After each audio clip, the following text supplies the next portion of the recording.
Premier module consacré aux symboles de la République française, des symboles nombreux et familiers. Cette gravure en couleur date de 1883, nous sommes sous la Troisième République, nous sommes un jour de fête, puisque nous sommes le 14 juillet 1883. Nous sommes place de la République, tiens ça tombe bien, à Paris. Ce jour-là est inaugurée la statue de la République, qu'on appelle aussi le monument à la République, des frères Maurice. Et ce qui est intéressant avec cette gravure, c'est que l'on aperçoit une grande majorité des symboles de la République française tels que nous les connaissons aujourd'hui.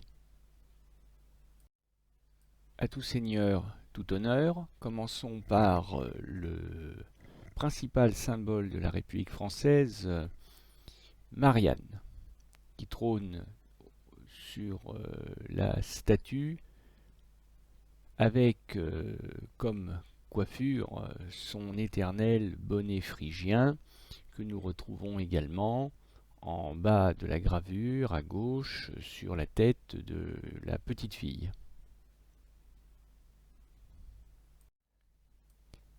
À la base du socle de marbre d'une quinzaine de mètres de haut qui supporte la statue de Marianne, nous trouvons trois statues porteuses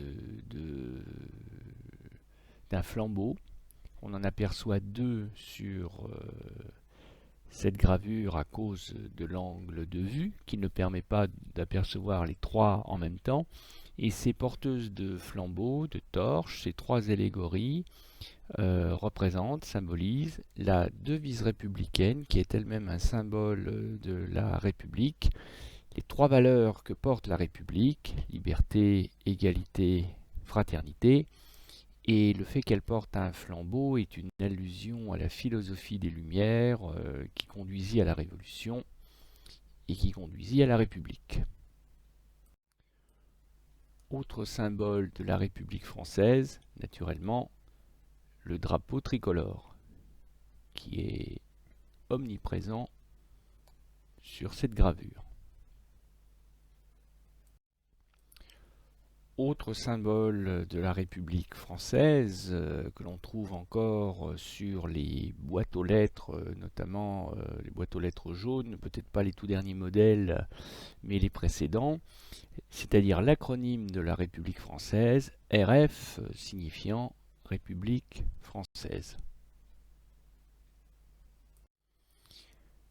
La cérémonie se déroule le 14 juillet qui est le jour de la fête nationale en France, mais c'est aussi et surtout le jour de la fête de la République.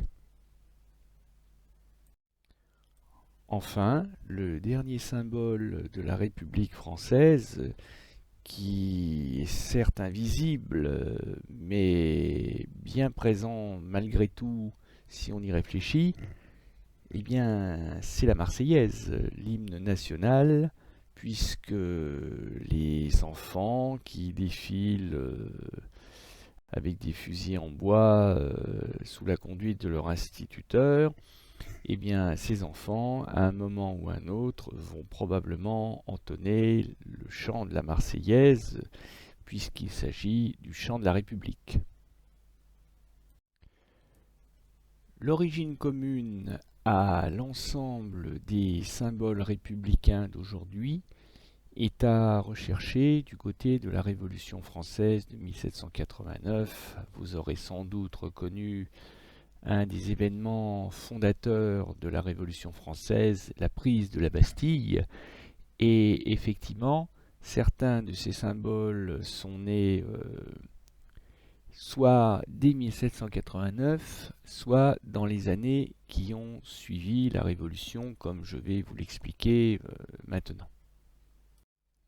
D'abord, la Révolution française s'est faite sur la base de la volonté d'établir les libertés, l'égalité, C'est la base même de la Déclaration des droits de l'homme et du citoyen, la DDHC du 26 août 1789, donc au début de la Révolution française, qui débouchera un peu brutalement, de manière aussi imprévue, sur la Première République, proclamée le 21 septembre 1792, et qui durera jusqu'à son remplacement par le premier empire de Napoléon Ier à partir de mai 1804. Et cette Première République est elle aussi fondée sur la liberté, l'égalité, mais aussi cette valeur découlant des deux précédentes, la fraternité. Et comme la Première République s'est retrouvée en guerre et menacée de mort, notamment dans les années 1793-1794, on avait rajouté à la devise de la République, liberté, égalité, fraternité, on avait rajouté ou la mort, qui heureusement depuis a été enlevé.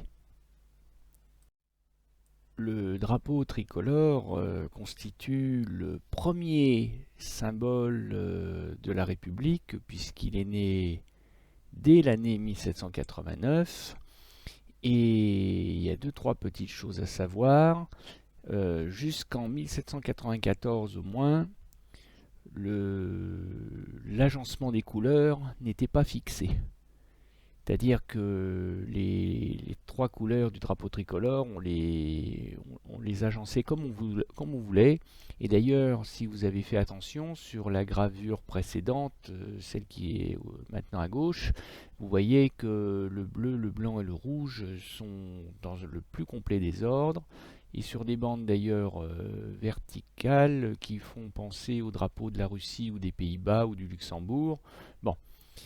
Ce n'est qu'à partir de 1794 que le drapeau tricolore va adopter les bandes verticales bleu, blanc, rouge que vous connaissez aujourd'hui, et on prête à Jacques-Louis David, le grand peintre de la Révolution et de l'Empire, d'avoir fixé, mais ça n'a pas été prouvé, d'avoir fixé l'agencement de notre drapeau républicain.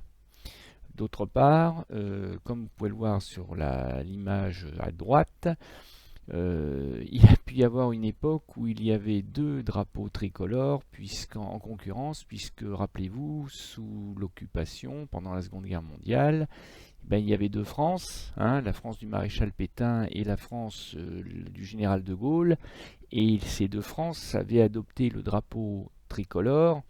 On ne les distinguait que par l'adoption supplémentaire par les gaullistes de la croix de Lorraine, présente sur cette affiche. Le drapeau tricolore flotte sur tous les édifices publics, Palais de l'Élysée, Assemblée nationale, Sénat, Conseil constitutionnel, mais aussi les préfectures, mais aussi les mairies, mais aussi les établissements scolaires publics, à commencer par votre collège, comme vous pouvez le voir chaque matin en venant recevoir votre enseignement au collège. Alors, puisqu'on parle du drapeau tricolore, une légende tenace voudrait que à chaque couleur corresponde une des valeurs de la République, bleu pour liberté, blanc pour égalité et rouge pour fraternité. Bon, c'est du pipeau, ça n'est pas vrai, c'est une fake news comme on dit aujourd'hui. En réalité, c'est un petit peu plus compliqué que ça. Le drapeau tricolore prend ses origines sous la monarchie. Et oui, la Révolution française n'a pas accouché immédiatement de la République. Il y a eu une période pendant laquelle la Révolution a cohabité avec Louis XVI, une monarchie constitutionnelle, et le drapeau tricolore date de cette époque. Le bleu et le rouge correspondent aux couleurs de Paris. Il y a qu'à regarder la tunique des joueurs du Paris Saint-Germain. Le bleu de la Seine, le rouge de l'oriflamme de guerre de Saint-Denis, l'oriflamme des rois de France, ce qui en soi est déjà un symbole royaliste.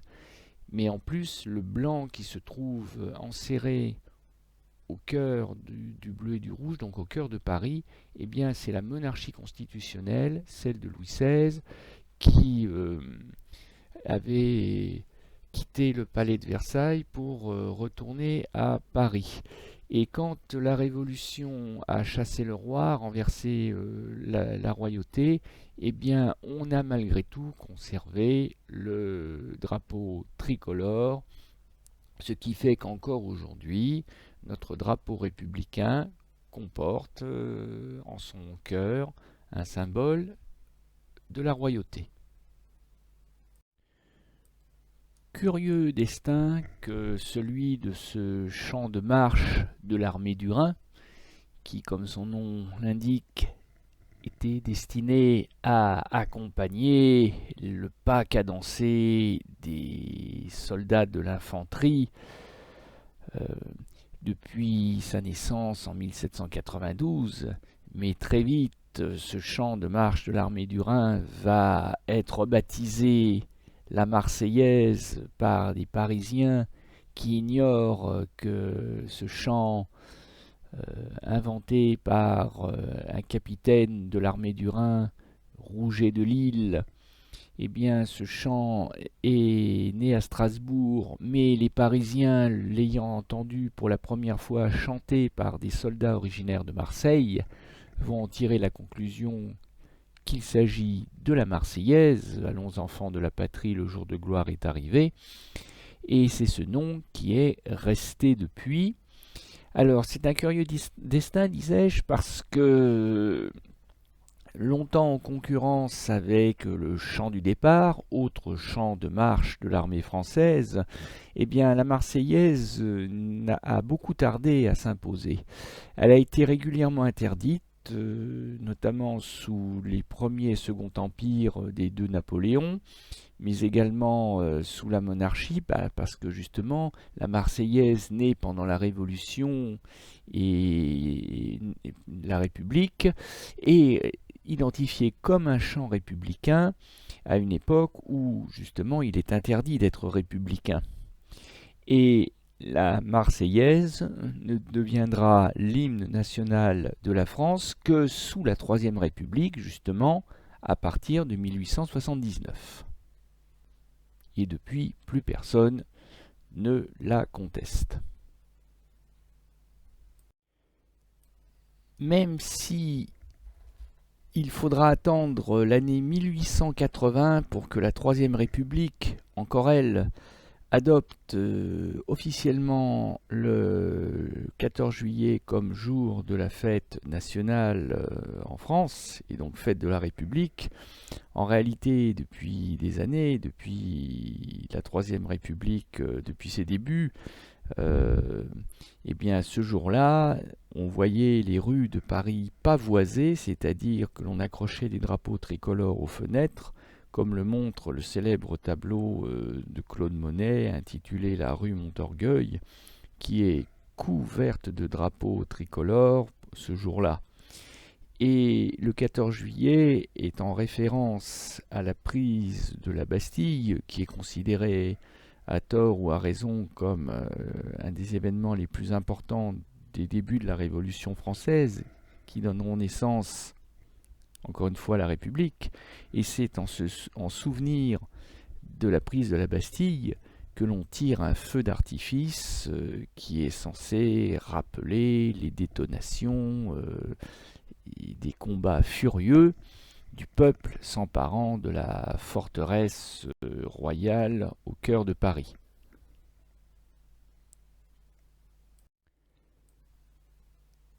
Quant à Marianne, représentée sous forme de buste dans toutes les mairies étant les maisons des citoyens et des citoyennes de la République, c'est d'ailleurs la raison pour laquelle les élections se déroulent à l'intérieur des mairies, eh bien Marianne est l'allégorie de la République, sa représentation physique sous les traits féminins de cette femme coiffée de son bonnet phrygien, symbole, je vous le rappelle, de la liberté de l'esclave affranchi, c'est-à-dire à qui le maître a accordé sa liberté, et qui, dans le cas de Marianne, s'est auto-affranchie, puisque c'est par la Révolution qu'elle a elle-même arraché sa liberté.